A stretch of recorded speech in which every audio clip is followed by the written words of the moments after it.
Report में हम बात करेंगे बलोच लिबरेशन आर्मी BLA द्वारा किए गए हमले की, जिसमें उन्होंने बलूचिस्तान के सीबी जिले में जाफर एक्सप्रेस ट्रेन पर हमला किया।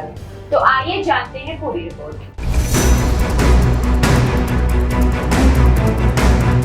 बलोच लिबरेशन आर्मी यानी BLA नामक अलगाववादी समूह ने 11 मार्च 2025 को बलूचिस्तान प्रांत के सीबी जिले में जाफर एक्सप्रेस पर हमला किया। ये ट्रेन क्वेटा से पेशावर जा रही थी और इसमें 400 से अधिक यात्री सवार थे। आतंकवादियों ने पहले रेलवे ट्रैक पर बम विस्फोट किया और फिर ट्रेन पर गोलियां चलाई। इस हमले के बाद उन्होंने यात्रियों को बंधक बनाया। अब तक की स्थिति की बात करें तो 104 यात्री बचा लिए गए हैं और 17 लोगों के घायल होने की खबर सामने आई है। आतंकवादियों ने धमकी दी थी कि अगर 48 घंटे के अंदर बलूच राजनीतिक कैदियों को रिहा नहीं किया गया तो वे बंधकों को मार डालेंगे। वहीं सुरक्षा बलों ने हेलीकॉप्टर और ग्राउंड फोर्स तैनात की है। ट्रेन में 100 से ज्यादा सैन्य कर्मी भी यात्रा कर रहे थे। उन्होंने कहा कि कुछ यात्री भागने में सफल रहे और पैदल चलकर नजदीकी रेलवे स्टेशन पनेर पहुंचे, जिसमें अब कुछ यात्री बंधक बने हुए हैं।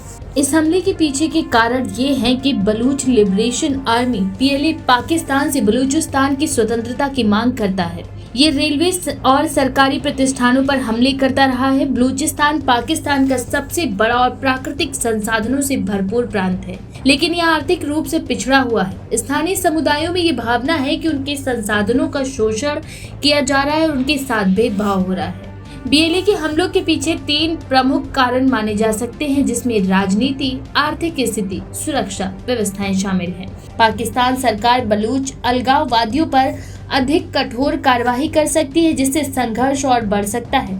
ये घटना पाकिस्तान की आंतरिक स्थिरता के लिए एक गंभीर चुनौती है। पाकिस्तान, अमेरिका, ब्रिटेन और कई अन्य देशों ने BLA को आतंकवादी संगठन घोषित किया है। चीन पाकिस्तान आर्थिक गलियारा CPEC प्रोजेक्ट में भारी निवेश कर रहा है, इस हमले से चिंतित होगा।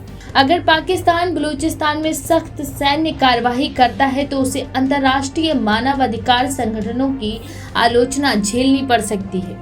इस हमले से बलूच आंदोलन को और उग्रता मिल सकती है। अगर पाकिस्तानी सेना जवाबी कार्रवाई में सिविलियन इलाकों को निशाना बनाती है तो ये संघर्ष और हिंसक हो सकता है। बलूचिस्तान में सुरक्षा व्यवस्था और अस्थिर होगी, जिससे निवेश और विकास परियोजनाओं पर असर पड़ेगा। ये हमला पाकिस्तान की आंतरिक सुरक्षा के लिए एक बड़ा झटका है। पाकिस्तान सरकार को बलोच समस्या के समाधान के लिए सिर्फ सैन्य कार्रवाई पर निर्भर नहीं रहना चाहिए। राजनीतिक संवाद और स्थानीय लोगों को अधिकार देने की रणनीति ही इस समस्या का हल है। यदि पाकिस्तान इस मुद्दे को अनदेखा करता रहा तो बलूचिस्तान में अलगाववादी आंदोलन और मजबूत हो सकता है, जिससे पाकिस्तान को कई मोर्चों पर संघर्ष करना पड़ेगा। आपका इस रिपोर्ट के बारे में क्या विचार है? अपनी राय हमें कमेंट सेक्शन में जरूर दें। आज के लिए बस इतना ही। ऐसी और एक नई रिपोर्ट के साथ फिर मिलेंगे आपसे। तब तक देखते रहिए द पेज टाइम।